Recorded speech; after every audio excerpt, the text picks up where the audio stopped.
In the last video, I attempted to make charcoal conductive electrodes from sticks and branches from trees. It went great for making the charcoal with both methods that I tried, but didn't go so well for using in homemade batteries. Here I am testing the conductivity, and it was quite miserable really. None of the sticks ended up conductive, even on the 2 megaohm scale. But there really were some great questions in the comments section and ideas for some experiments, and that's what I want to get to today. So the first question was about whether all of the wood turned to charcoal, or was there some untouched in the middle? And I thought, yeah, that's a really good question. I should snap some of these and see. Well, I did try one earlier out of this batch in the big paint can, so these should be all the way through. I'll snap one. There we are. And as you can tell, as you can see there, that is all the way through. Here we are with a bit better light, and you can see, yeah, that's gone all the way through there. Here's a much larger one. Let's see if that went all the way through. And, yep, it seems to have done. Under the better light again, you can see, yes, it's 100% charcoal through there. And another side to this was, is it very, very brittle? Does it break easily? And the answer to that is, well, no, not really. We take one of these broken ones here. In fact, no, we'll use this. Then you can see that if I pick there to break, there we are, it breaks at that point with some pressure, and none of it is just ash-like or falls apart easily. That's quite a tough thing, and it is all charcoal. So that's really good to know for that one. Now over here we've got the one that was made with the can, and that's where I resealed the top. I bent this back over, put a piece of copper over that, and then secured with a clip. And I think the problem was that the copper expanded. It's a different metal, of course, to the aluminium here, and it pushed that lid down. So I'm not sure whether these will be any good. We'll try the thinner one. Break in the same kind of way. Oh, there we go. Let's have a look. Seems good. Under the better light, yes, it's gone all the way through. So that actually, yeah, that was a successful method. And we'll just check this other one, which is slightly thicker. Breaks fine again. Let's have a look. Yep.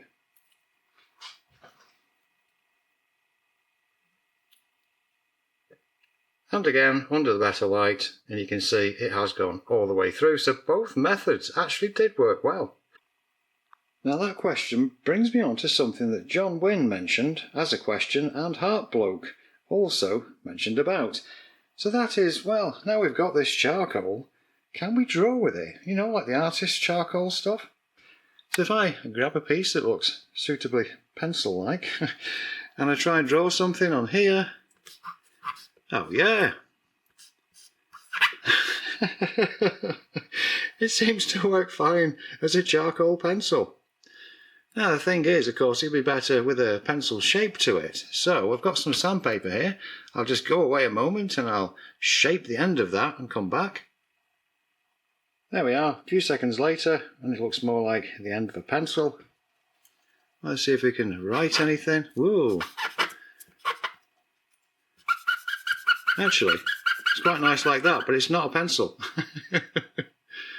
Let me see if I can get any better. Oh yeah, there we are. So, I just had it held wrong. And after trying out a couple more effects, like, when people do this with their finger, spread to make this sort of lighter or whatever, it's quite nice. What I thought I'd better do is to try the Coke can one. So, I'll pick this one up, say. Try this. Oh, I've not even shaped this one. And that's not quite as good. That's a bit of a wobbly one. We'll try again. Yeah, it still works, but the paint can ones are a lot firmer. So that was interesting, but both of them do work like that. Quickly on to the next thing. As you may have seen just there, I was getting it over my fingers. If I hold this and I go like this a bit, as though you're using it for a pencil, you end up with stuff all over your fingers. So I thought to myself, if I wash that under the sink for a minute, will that improve it? There we are, a bit of water in the sink. Get this washed through. I'll dry it off and I'll see if any ends up on the fingers still when I try and use it as a pencil. There we are, that is that piece. I've dried my hands, I've dried this. We can see the hands are, well, relatively clean. If I try and use it as a pencil now, not that I've shaped it or anything, but you can imagine, you know, drawing away this kind of a thing, making a right mess of this stuff. This one is a bit too thick, isn't it? Well, the main thing is that making all that mess, is there any on the fingers? No, they're still clean. So it looks like running it under the tap takes away the surface stuff and it works out better later on. Here's that other piece that I kind of shaped, so we'll do the same thing again. Whatever, like that. And look at the fingers, yeah, they're still cleaned up. So, yeah, so you can put it under the sink, water, clean these things up, and they remain clean to the hand after having been used. I don't know if that's any use, but at least it makes it a bit of a cleaner thing. So I think as a summary about the size of the pieces, if they were wanted to be used, you know, as a pencil type of thing for drawing, something about that thickness, this thickness works out about right, and guess what? That's more like a regular pencil than this size, you know, the bigger stuff here. Yeah, that makes a lot of sense to me now. Now the next thing was a comment about polishing this kind of a thing, and it may well end up conductive. Now I'm thinking that by polishing it, you're sort of moving the molecules closer. It's a little bit like when you use a pencil. Well, let's use this because it isn't a pencil, but it can be one. If we draw a line with a normal pencil, it's not likely to be very conductive. It's going to have quite a few ohms of resistance across it. However, if we go at that line a lot, we go over and over and over and over and over, then it ends up being much more conductive using the graphite of the pencil. And we actually end up with far fewer ohms per centimetre. And it's a very interesting little technique. I've written my name with it and all sorts and used it in circuits before now. But yeah, scrubbing over and over and over really does help. And so I thought, well, maybe that scrubbing there, maybe that might do the same thing. And do we get a response? No, we don't. It's still over 2 megaohms of resistance. So unfortunately that idea didn't work. I was going to try and polish the actual charcoal and then thought, no, let's try it the same way as with graphite. But no, it seems like it needs activating to do anything. And on that subject, plenty of comments have been about the need to activate the charcoal to make it a conductive carbon, and that needs steam.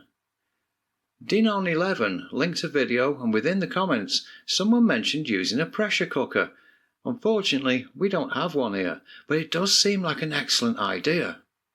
From those same comments on that video, it looks like water is poured to the minimum level of the pressure cooker, or a couple of cups of water go inside it with a quantity of sticks, and when the steam has escaped, then the charcoal should be activated. Let me know if you've tried that method. And I was just thinking that while things are getting more and more expensive, spiralling upwards at the moment, then it does make some sense to create whatever you can at home rather than have to lay out, spend on those things. And one of those things could be charcoal. While here we've got lots of storm damaged trees, you know, bits I've collected up, made into piles. They are just sitting here. And I can certainly use this to make the charcoal. But the thing is, anybody could. If you've got a barbecue at home in your backyard, then you could make the charcoal as well.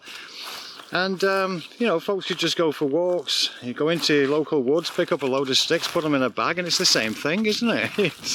So, it's just a bit of a tip really for, as I say, when prices are getting expensive, reuse what's already on the ground and doing nothing.